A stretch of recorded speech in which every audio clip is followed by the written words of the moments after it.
em que momento que você percebeu que você estava numa nova vida? E conta para quem ainda não leu o livro o que era aquela Paris de 1973, setembro de 1973, quando você chegou. Bem, Guilherme, na verdade eu estava trabalhando aqui no Rio como jornalista e 73 foi, digamos, 69 a 73 foram anos muito, muito duros aqui da ditadura militar. Eu, particularmente, tinha um namorado que tinha desaparecido, eu não tinha mais nenhum outro problema, digamos, político ali, enfim, mas tinha esse que eu percebi que talvez não fosse má ideia eu sair do país. Bom, e por sorte eu falava já bastante bem francês, e mais sorte ainda, eu estava numa revista que tinha uma sucursal na França e cujo correspondente lá tinha ido para outra cidade. Então tinha uma vaga, digamos assim. E com aquela coisa da certa petulância dos 20 e poucos anos, eu perguntei para o dono da empresa, que era o Adolfo Bloch, se ele podia me contratar para ir para Paris, e eu jamais faria essa pergunta dessa forma hoje. E ele disse que sim, o que foi outra surpresa para mim. Aí lá fui eu, peguei a malinha, como eu conto no livro, mala na época não tinha rodinha, né? Era pesado, tinha que carregar bem a mala, e máquina de escrever, que a gente tinha aquele objeto chamado máquina de escrever, que era pesada, a minha era da Alemanha do Leste, que era uma espécie de uma garantia, digamos, um galardão de ser uma máquina da Alemanha do Leste, era uma máquina que ia durar, e durou realmente muitos e muitos anos, e Deus sabe o que eu castiguei essa máquina. E aí lá fui eu. Lá fui eu, teve a história da porta, que, enfim, só rapidamente rememorando, eu chego no aeroporto de Orly, era onde chegavam os voos internacionais, desço com a mala, com casaco, sim, porque tinha que levar casaco, porque ia ter o inverno depois, enfim, tudo isso, e deixo tudo no chão, vejo uma porta de vidro, envidraçada, bonita, deixo tudo no chão para a porta se abrir, para abrir a porta, e a porta se abre sozinha. Eu digo, Virgem Maria, eu pagando mico aqui, com esse monte de coisa, e a porta abre sozinha. Olhei meio para o lado, ver se tinha alguém gozando com a minha cara, mas não tinha, não.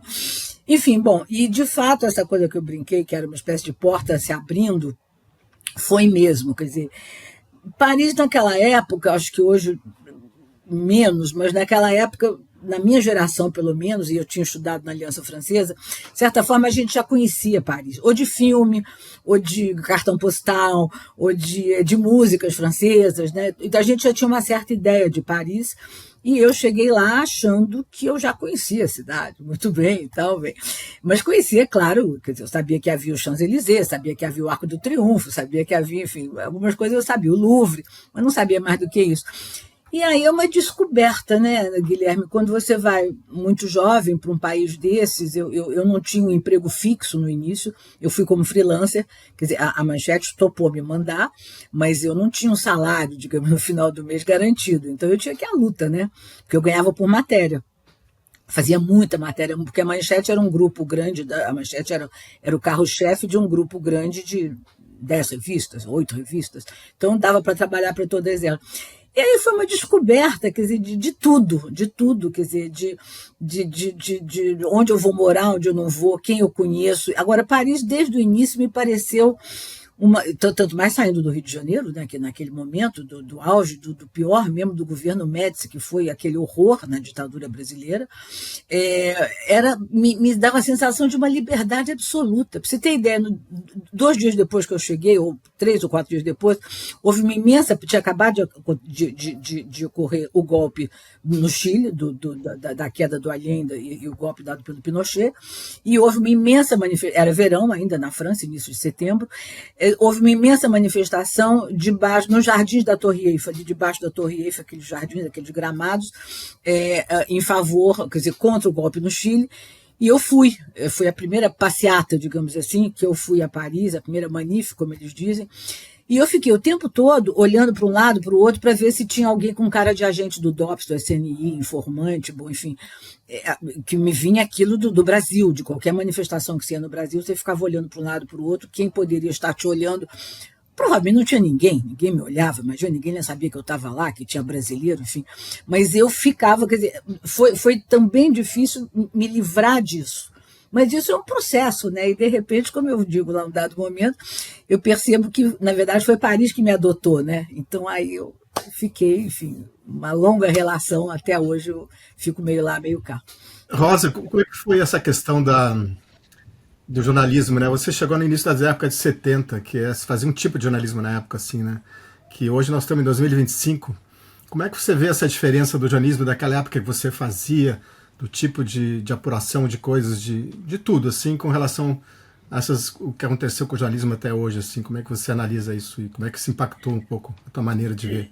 Eu acho que tinha um lado muito bom e um lado complicado, difícil. Quer dizer, a gente tem que pensar que eu estou pré-Google, pré-Wikipedia, enfim, pré-tudo. O departamento de pesquisa, digamos assim, as pesquisas que a gente podia fazer eram no meu caso, enfim, era basicamente se a gente conseguisse encontrar alguém que trabalhasse na Rádio France. A Rádio France era muito aberta para receber de vez em quando jornalistas estrangeiros e eles tinham um belo departamento de pesquisa. Então, por exemplo, eu estava em Paris fazia 15 dias e chegou um telex, na época era telex, né?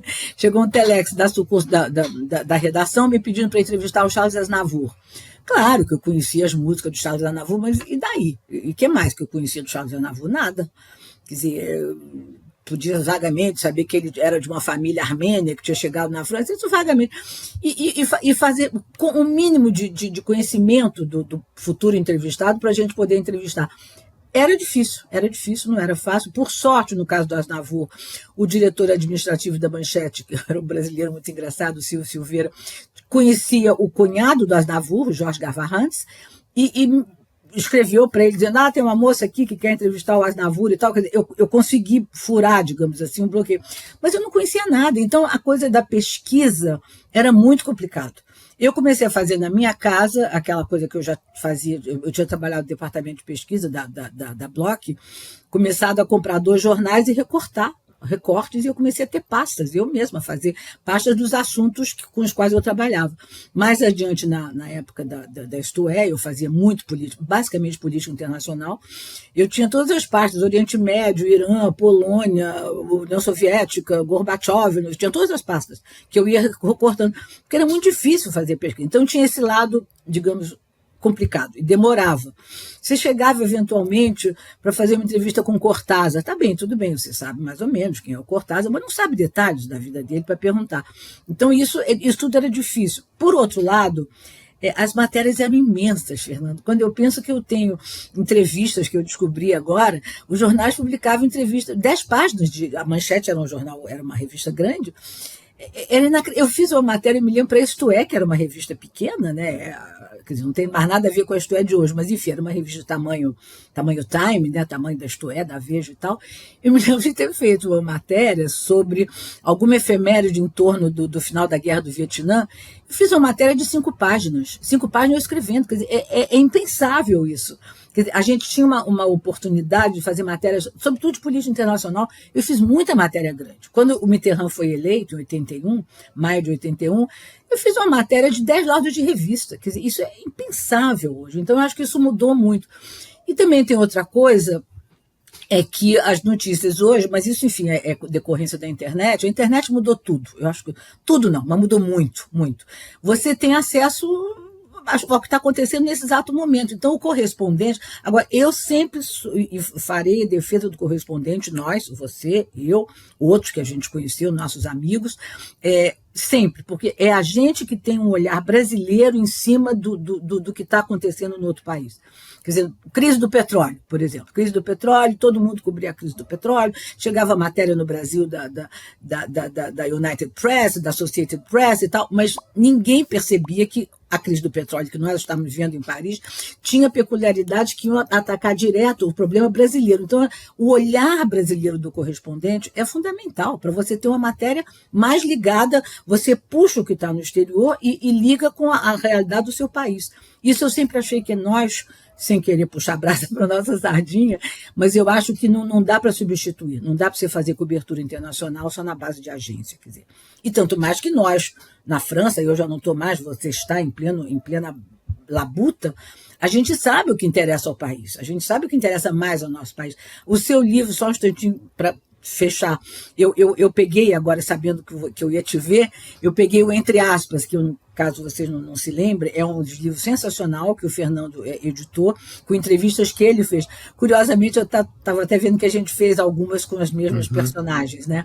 E é isso, você sabe o que vai interessar da Elizabeth Badinter no Brasil. Você sabe o que vai interessar do Godard para o público seu. Quer dizer, é fundamental o trabalho dos correspondentes internacionais. Eu acho até hoje isso.